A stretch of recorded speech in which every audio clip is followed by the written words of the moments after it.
Bersama saya Azlin Arif dalam rentasan berita edisi 1205. Antara paparan utama. Pakatan Harapan dijangka dapat kawan baharu. Kias Nabi Yusuf dan Mandela, Hanifah sekolahkan anak Najib.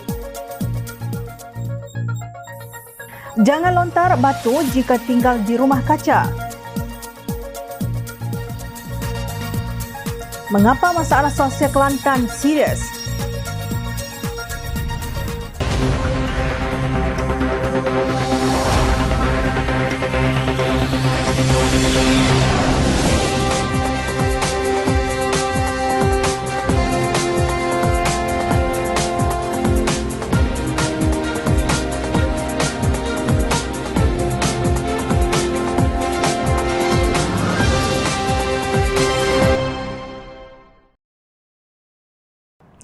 Assalamualaikum dan salam sejahtera. Jurang perpecahan dalam kalangan parti pembangkang dilihat semakin berkurang dengan pendirian positif Parti Ikatan Demokratik Malaysia Muda baru-baru ini. Presiden Muda Syed Saddiq Syed Abdul Rahman berkata pihaknya memutuskan melalui persidangan pilihan raya muda yang berlangsung kemarin bahawa Muda akan menyertai Pakatan Harapan bagi menghadapi pilihan raya umum ke-15. Menurut Syed Saddiq, Muda telah mengadakan perbincangan secara tidak rasmi dengan Majlis Presiden Pakatan Harapan. Katanya beliau telah mengadakan beberapa perbincangan dengan pimpinan tertinggi Pakatan Harapan, Datuk Seri Anwar Ibrahim, Rafizi Ramli, Anthony Locke dan Muhammad Sabu. Ini perbincangan tidak rasmi, tapi selepas keputusan rasmi dibuat di peringkat Muda, tindakan seterusnya kita akan adakan perbincangan rasmi. Keutamaan bagi Muda adalah untuk memastikan pasukan ini memenangi pilihan raya umum dan mengukuh serta mengangkat martabat rakyat, bukan soal kerusi semata-mata, katanya. Syed Saddiq berkata cadangan menyertai Pakatan Harapan sebenarnya sudah bermula sejak berakhirnya pilihan raya negeri Johor. Beliau menekankan Muda bukan sekadar mahu berkolaborasi dengan Pakatan Harapan untuk berhadapan dengan pilihan raya umum ke-15 tetapi bersedia menyertai gabungan itu sebagai parti komponennya. Sebab itu apa yang dibincangkan pada hari ini dia bukan sekadar kolaborasi dengan Pakatan Harapan tetapi telah bermulanya perbincangan awal untuk penyertaan. Sebab itu kita nak adakan blok yang stabil dengan prinsip perjuangan yang sama. Tegasnya. Beliau menyatakan pihaknya tidak ada perancangan untuk menyertai gerakan Tanah Air GTA yang dilancarkan oleh Tun Dr. Mahathir Mohamad baru-baru ini kerana pilihan mereka ialah Pakatan Harapan. Ini kerana Muda mahu menjadi parti pelbagai kaum untuk semua rakyat Malaysia. Sementara itu, Timbalan Presiden Muda Amira Aisyah Abdul Aziz yang baru dilantik sebagai pengarah pilihan raya Muda berkata partinya mensasarkan akan bertanding tidak lebih daripada 15 kerusi parlimen yang kini dipegang oleh BNPN. Penyertaan Muda di dalam Pakatan Harapan katanya akan menjadi nilai tambah kepada gabungan tersebut. Beliau berkata Muda akan membantu untuk memastikan kemenangan Pakatan Harapan pada pilihan raya umum ke-15 nanti. Muda juga berhasrat untuk meletakkan calon di Malaysia Timur. Kata Amira, Muda akan menampilkan calon berwibawa, mengangkat kepimpinan wanita dan orang muda serta membawa idea yang progresif untuk rakyat. Tahniah Muda, kalian telah mengambil langkah yang tepat. Tenaga anak muda amat diperlukan bagi merancang masa depan negara dalam persaingan global dan juga berhadapan dengan isu-isu perebutan wilayah serantau yang kaya dengan sumber ekonomi. Idea progresif daripada pemikiran orang muda wajar diketengahkan kerana masa depan negara adalah milik mereka. Malaysia kini dilihat sudah tersasar jauh daripada pencapaian matlamat pembangunan mampan pada tahun 2030 kerana dibebani oleh bagasi lama yang penuh dengan unsur perkauman, pandangan agama yang sempit, korupsi, salah guna kuasa dan penyelewengan. Dalam pelaburan, kita sudah ditinggalkan oleh Indonesia dan disaingi dengan hebat oleh Thailand, Vietnam dan Filipina. Malah Bangladesh yang ramai rakyatnya bekerja di negara ini sedang mengejar kita dengan pantas. Orang muda harus bangkit untuk menyelamatkan negara. Sesungguhnya pekerjaan yang baik itu wajar segera disempurnakan kerana ia juga dituntut oleh Islam seperti yang dinyatakan dalam hadis Nabi SAW yang bermaksud daripada Ibnu Umar bahawa Rasulullah SAW memegang kedua-dua bahuku lalu bersabda, Jika kamu berada pada waktu petang, jangan kamu tunggu sehingga waktu pagi. Jika kamu berada pada waktu pagi, jangan kamu tunggu sehingga waktu petang. Ambillah dari waktu sihatmu bagi persediaan untuk waktu sakitmu, dan ambillah dari waktu hayatmu bagi persediaan untuk waktu matimu. Hadis riwayat Al-Bukhari. Ahli Jawatankuasa Pimpinan Amanah Nasional Muhammad Hanifah Maidin sekolahkan anak bekas Perdana Menteri Datuk Seri Najib Razak, Datuk Nizar Najib, kerana mengumpamakan nasib ayahnya seperti Nabi Yusuf AS dan Nelson Mandela. Tidak pasti adakah putera Najib itu ingin menyatakan bahawa ayahanda dia telah dianiayai atau disabitkan bersalah secara silap oleh 9 orang hakim. Tidak cukup dengan itu, dia kini cuba pula menyamakan nasib ayah dia seperti nasib Nelson Mandela dan nasib Nabi Yusuf AS pula, bidas Hanifah. Nizar semasa ceramah dalam acara setia kawan dengan Najib di kawasan parlimennya di Pekan antara lain dilaporkan berkata, mungkin ini adalah cara Allah Subhanahu Wa Taala untuk angkat darjat ayahanda dengan lebih tinggi. Itulah yang berlaku kepada Nabi Yusuf yang dipenjarakan atas tuduhan palsu. Apabila bebas, baginda diangkat sebagai menteri berkuasa lagi bijaksana di Mesir.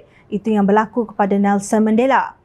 Hanifah mengelar tindakan Nizar menggunakan nama Nabi Yusuf AS dan pemimpin Afrika Selatan Nelson Mandela sebagai kiasnya untuk mengagungkan ayahnya yang didapati bersalah dalam penyelewengan 42 juta ringgit milik SRC International Sdn Bhd.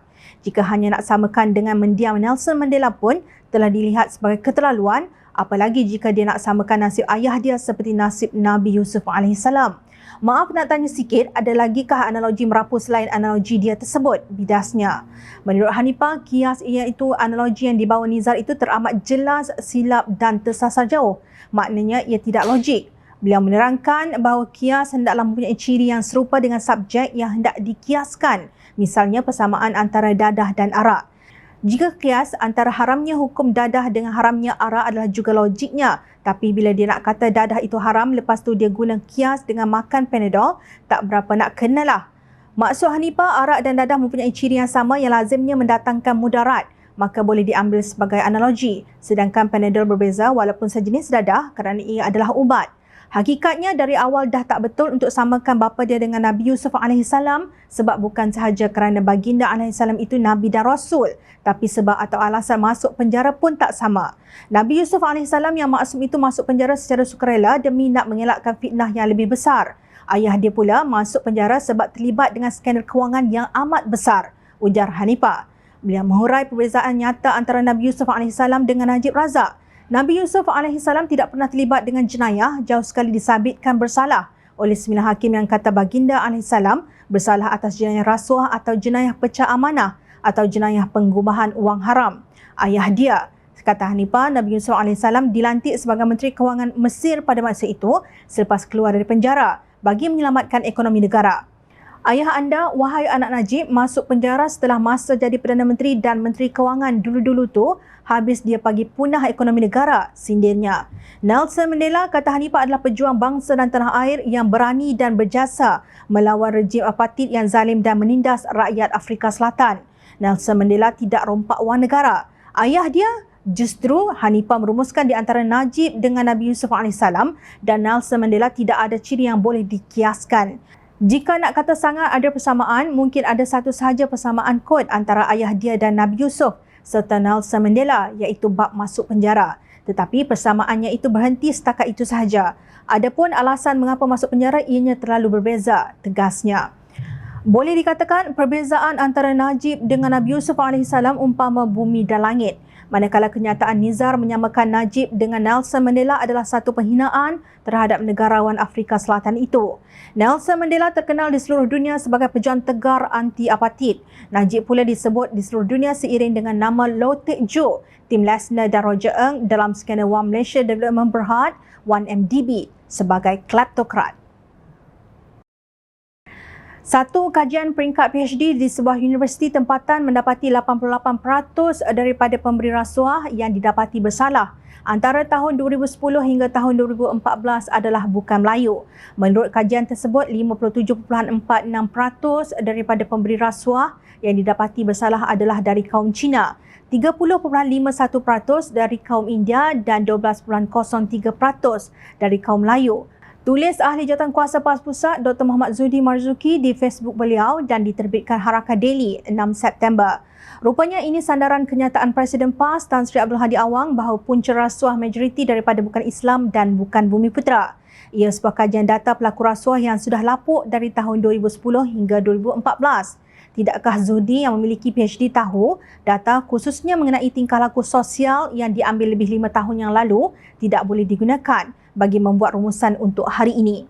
Ini kan pula data tahun 2010 yakni 12 tahun yang lalu. Dapatan tersebut boleh digunakan hanya untuk membuat perbandingan data dalam sejarah sesuatu fenomena. Tidak kira walaupun dapatan kajian tersebut telah diterbitkan di dalam sebuah jurnal antarabangsa yang berwibawa di sebuah universiti terkemuka US atau di mana-mana universiti di dunia ini. Lagipun, siapakah yang memerintah negara pada tahun 2010 hingga 2014? Bukankah itu zaman pentadbiran UMNO Barisan Nasional yang kini sedang digilai oleh PAS untuk bergabung dalam apa yang mereka namakan Muafakat Nasional kononnya untuk perpaduan ummah? Hujah Muhammad Zudi seterusnya langsung tidak ada kaitan dengan Pakatan Harapan. Beliau menyatakan, dapatan dari kajian itu juga menyebut antara faktor utama pemberi rasuah melakukan penyogokan adalah kerana mahu melepaskan diri dari hukuman, sama ada berupa denda atau penjara. Faktor yang lain mendorong kepada penyogokan tersebut adalah kerana ingin mendapatkan keutamaan dalam sesuatu keputusan oleh agensi kerajaan seperti berkaitan dengan tender perolehan dan seumpamanya. Keseluruhan kes pemberi rasuah yang sabit kesalahan dalam tempoh tersebut ialah 449 kes. Dalam teori ekonomi dinyatakan jika ada permintaan akan ada penawaran. Jika tidak ada pihak yang meminta rasuah, tidak ada pihak yang menawarkan rasuah. Jika institusi kerajaan mengamalkan tahap integriti yang tinggi, tidak akan ada sesiapa yang berani memberi rasuah.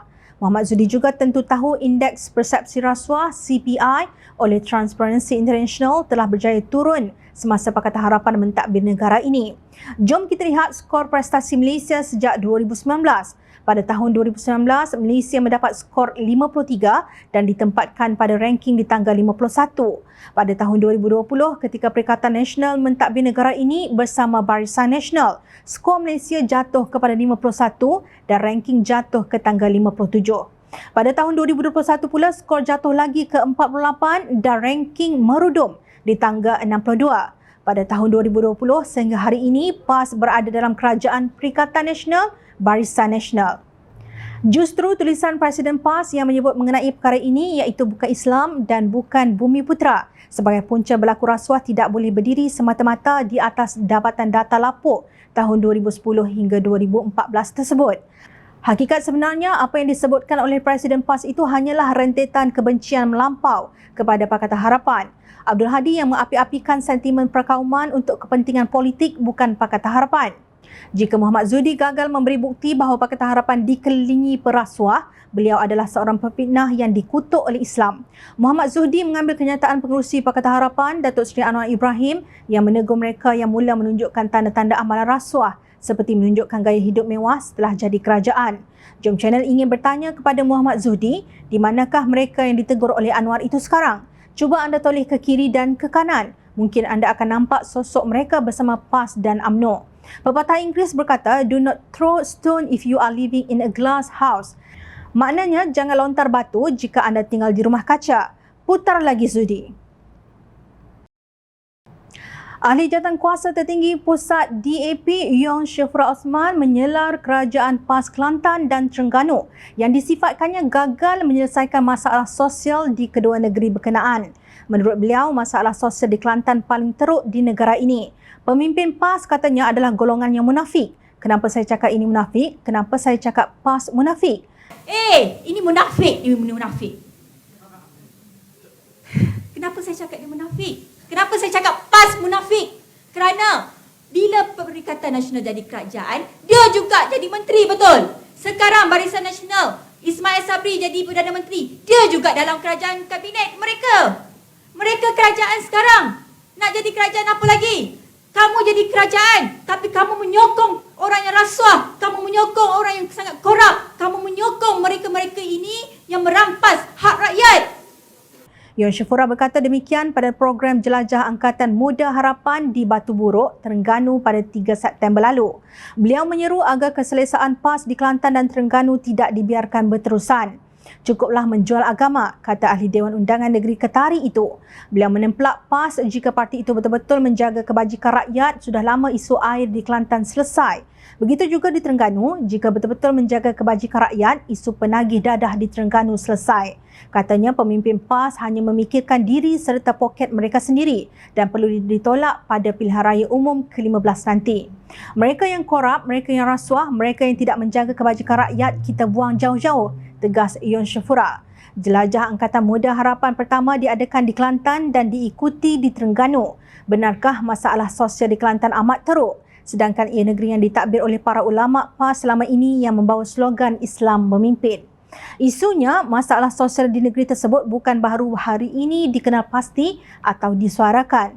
Pada 3 Mac lalu, Ketua Polis Kelantan Datuk Syafin Mamat berkata, masalah sosial dalam kalangan remaja Kelantan semakin meruncing. Menurut beliau, 197 orang ditahan polis sepanjang tahun lalu kerana terbabit kes rogol, sumbang mahram dan penyalahgunaan dadah. Syafi'in berkata daripada jumlah itu, 100 remaja ditangkap kerana kes rogol dan sumbang mahram yang jumlahnya meningkat 19% berbanding tahun 2020 iaitu 84 orang. Ujarnya seramai 97 remaja pula terbabit penyalahgunaan dadah dan pihaknya merampas pelbagai jenis barang larangan terutama pil yaba dan syabu. Gejala sosial remaja di Kelantan berada pada tahap serius dan ini dapat dilihat daripada statistik terkini di mana berlaku peningkatan pelibatan golongan ini khususnya dalam kes-kes rogol dan sumbang mahram, katanya di Petik Harian Metro. Syafi'in mengesyorkan remaja antara usia 10 hingga 18 tahun perlu dibantu agar tidak hanyut dan gagal mengurus kehidupan dengan baik dan semua pihak perlu memainkan peranan untuk menangani isu itu. Hal ini tidak seharusnya dipandang remeh kerana remaja merupakan tonggak dalam menerajui kepimpinan negara pada masa akan datang, tegasnya. Maknanya kerosakan akhlak yang semakin meruncing di negeri Serambi Mekah itu bukan fitnah DAP, tetapi satu realiti yang cuba ditutup dengan menutup panggung wayang dan kedai-kedai makan di waktu malam. Ironis bukan? Seperti kata Ketua Pemuda Amanah Kelantan Hazmi Hassan bahawa benci kita yang membuat-buat ini kepada PAS tidak bermakna benci kepada Islam, tetapi benci kepada individu yang menunggang agama. Ingat, rakyat sentiasa memerhati. Teruskan bersama kami di Jom Channel dan layari portal jomchannel.net untuk mendapatkan berita politik tanah air. Saya Azlin Arif, terima kasih. Assalamualaikum dan salam sejahtera.